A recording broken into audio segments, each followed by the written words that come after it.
The heavy oak doors of the corporate boardroom felt less like an entrance and more like the gates of a courtroom.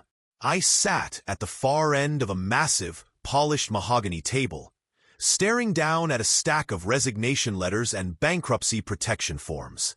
At just 23, thrust into a sudden leadership role I felt entirely unready for. I was watching everything my family had built over decades crumble into dust.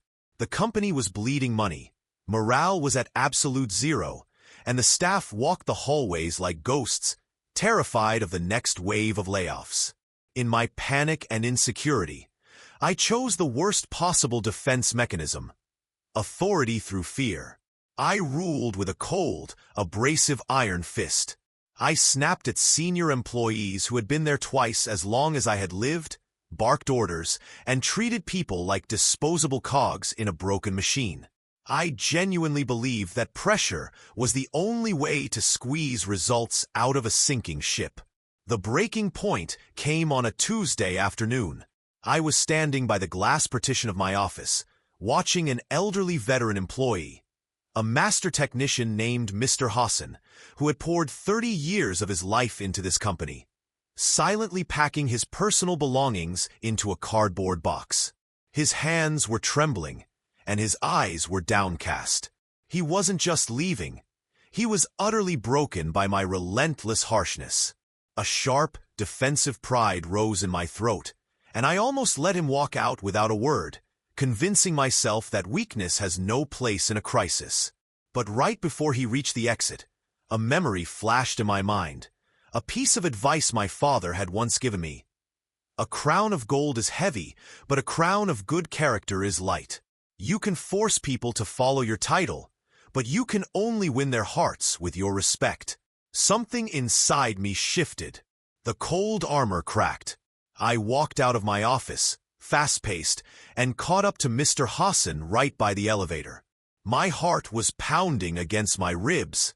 Instead of delivering another cold directive, I stopped, looked him directly in the eyes, and did something I hadn't done since taking over.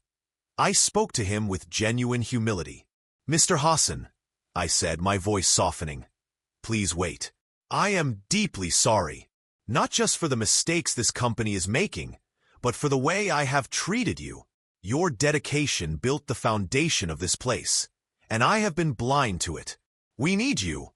More importantly, I need you.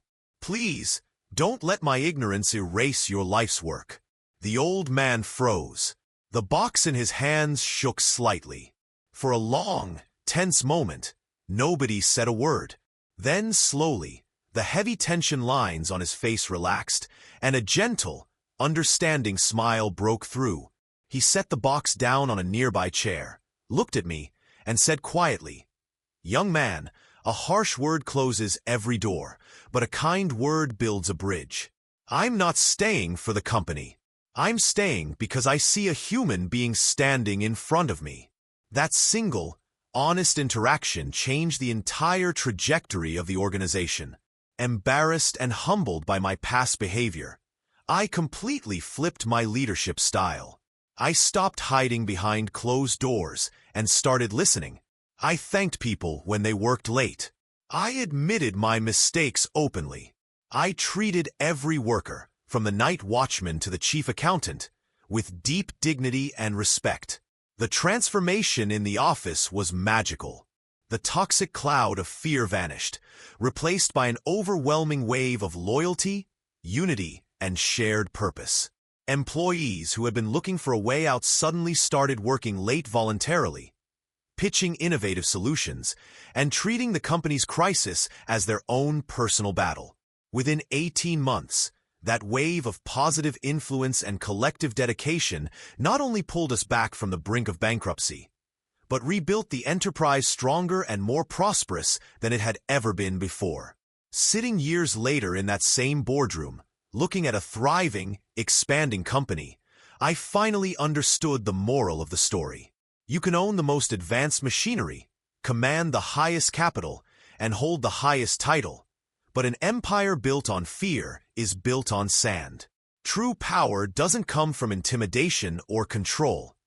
It comes from how you treat people.